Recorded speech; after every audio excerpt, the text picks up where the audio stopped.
And welcome back to Top of the Deck, guys. And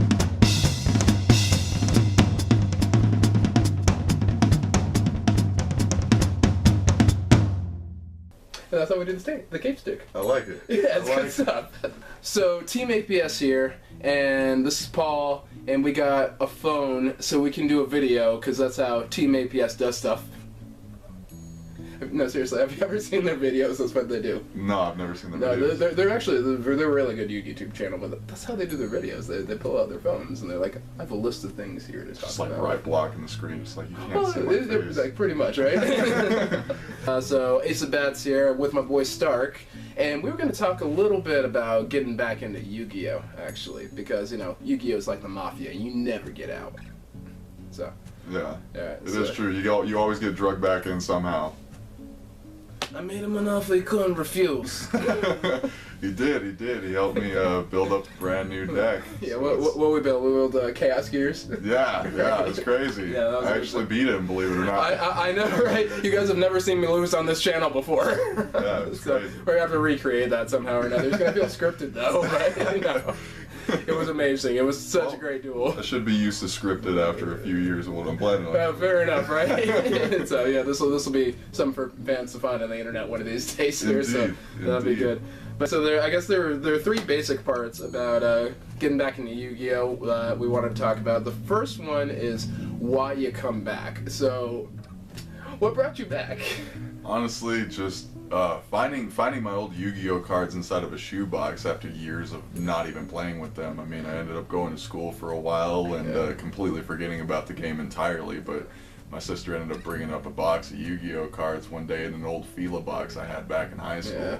So it was like, it was huge, and just kind of, you know, meeting a lot of people who ended up playing it after a while, just realizing like, oh hey, it's still actually a thing. It's a huge thing still. It's amazing how huge it still is. I mean, I have an entire TV show about it. And it's crazy, like one person brings it up and you have like a whole group of people just like, you play Yu-Gi-Oh too, really? Right. It's like a deep dark secret until somebody admits it. Yeah, like you have closeted Yu-Gi-Oh players and you have open Yu-Gi-Oh players. It's bad. Yeah, it's pretty interesting getting back into it for sure, seeing the different types of decks that are out now. I mean, Pendulum is amazing. Oh, yeah, it's on the tip of the iceberg. And I showed you the Link stuff. Right? Yeah, Like, the Link cards are crazy too. I never even knew half of these cards existed. Back when I played Yu-Gi-Oh, I mean, it was Fusion Monsters and then the Ritual Monsters. That was about it. Yeah, you were in Magician's Force, Invasion of Chaos, that old school stuff, the good stuff there. I mean, you look at a lot of the decks that I have currently made. I mean, they're old school type decks, you know. I mean, you still had Dragoonities and things like that, so you're up on the synchros and all that, and you got a couple XYZs. Yeah, well, I got back into it a while back and just kind of, you know, played it with one of my friends, and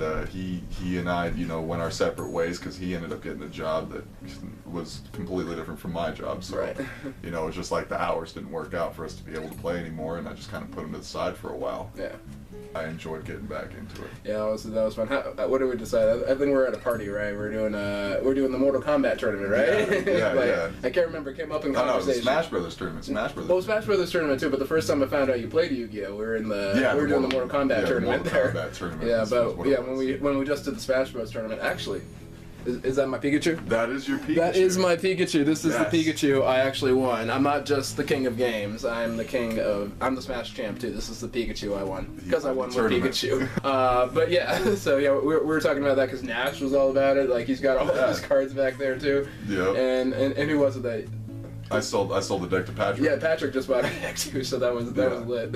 So, yeah. But yeah, we're all doing that. It came up. We played a couple games, and yeah, it's been awesome. But I think I went through my cards actually after you had left. It's got like tins and tins of them just stacked up over here. It's amazing. Like I don't know, I just love it. So I guess getting back into it though, like, so what was the initial feel when you saw, like, I brought over all my tourney decks and all that good stuff too. So I got my tourney decks. You guys have seen my briefcase of cards, and as you know, Yu-Gi-Oh is very serious business here to the Ace of Bats all over it. But yeah, you saw the briefcase, and what was that initial feel you had? Oh man, just overwhelming power is what it was. I mean, I was looking at those decks like, Jesus, I'm gonna get wiped out just entirely. And I did the first round we had gone at it. I mean, you ran through a lot of my decks. I think the only deck that I had that was any good against you was the Ghost Tricks. Oh yeah, oh god, Ghost Tricks.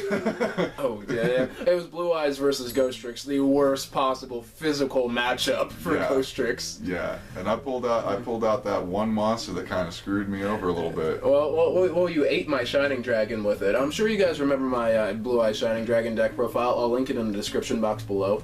I think Bust the Meta Blader, he absolutely hated it. That was the one guy that requested it. I made it specifically for him, and he hated it. So lesson learned there. Don't play Shining in a deck.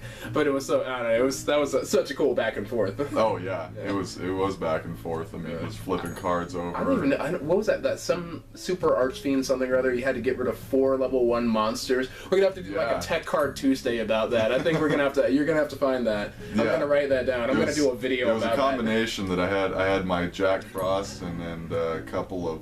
You had like 3 other. You had like Mary out there too. Yeah, I think. What was it? Yeah, it was the ghost one, the actual ghost. Oh yeah, Spectre. Spectre, yeah. That's right. Yeah, you kept destroying my monsters, and I would just put them right back on the field and got 4 of them out Ghost there. Tricks. Yeah, it was pretty legit though. I think it ended up working out pretty well. 5,000 point beater for no other reason than 5,000 point beater. Yeah. But yeah, so like it gets overwhelming at first, but then you get excited when you see new stuff. You're like, man, I want to do that. Yeah. So. Yeah, and definitely looking to upgrade that Blue Eyes deck, because seeing your Blue Eyes deck made me like, I want to get my Blue Eyes deck to something like that. So many new awesome cards, dude. So I just love it. Actually, just rarity swapped a couple of them. I'll show you in a minute. Yeah. All right. Definitely. But yeah, I mean, let's talk about how to get up to speed. So, I mean, I think the first thing about getting up to speed is just like you said, we're duel. Yeah. Get your old stuff and duel, because you cut on pretty quick. Yeah. To the new type of cards that are out there, I definitely started getting it a little bit. I mean, definitely learning by experiencing it is the best way to get back into something at all. Definitely. And it helps to have some of the new stuff too. Like I think the coolest, I think that you do the best when you brought out an old deck, like an old deck, because you brought out what we just upgrade. Oh, the Ancient Gears. Ancient Gears, and that's what he killed me with. He killed me with Chaos Ultimate Ancient Gear, that big ass 4,500 point beat stick. Because you power bonded it or something like that. Made it a 9,000 point beater, and I had a field full of dinosaurs. This was a dinosaur deck, not a True King Dino deck, but a Lost World Dino deck, so still pretty good, pretty competitive. Wiped out my entire front row by hitting everything with a 9,000 point beater. He put like 36,000 points of damage on the board in one turn. How did you do that? Like I gave you the offer handshake as soon as you put down power bond. Oh yeah, right? Oh yeah. I'm like, GG handshake. You had an attack position monster that had like 700 points on for attack. Yeah, it was I tried the Fire King build. Sue me. That's what happens. Don't play Fire Kings in anything that isn't Fire Kings, because you will regret the of it. Yeah, third step I think would probably be learning what's banned. Yes, getting an updated ban list. I mean, we went through a couple of my decks, and I had a bunch of banned cards that weren't banned back in the day. Right, and I was looking at my Monster Reborn needs to come out, put in more of these. You're like, Ring of Destruction. I'm like, yeah, that's good now. Yeah, I mean, that one dragon card that you pulled out, that spell card, I can't remember, it's right there. Oh, Dragon's Ravine? Yeah, he only had one Dragon's Ravine in his Dragoonity deck, because he just didn't know that you could play it too. That's just fact of the matter. So, just getting updated and knowing what's going on. Mm-hmm. Doing a couple trades, because you'd be surprised what people want. You see some old stuff. Some people like old stuff. Like me, I like to collect old cool stuff, like weird stuff, like that legendary Dragon of White, for example. Exactly. Because I'm a Blue Eyes maniac. I just like having that sort of stuff. So I'm like, yeah, sure, yeah, go ahead. Get out of that Giant Rex, whatever. Take a couple of these. Here, have an Ultimate Dragon for the hell of it. Yeah, sure, yeah. I mean, I didn't have a use for it. I had it inside that little case and didn't really, put it into a deck or anything. Yeah. I mean, it's not a play legal sort of thing, but I just love having all the Blue Eyes. Oh, yeah. Oh, yeah. If you're a fan of something, surround yourself by it. Exactly. So...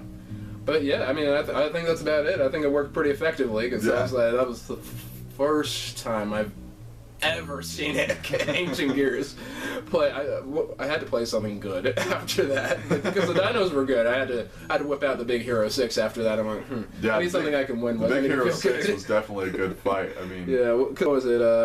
I wasn't playing Dark Magicians. I was playing something. Oh, ABC.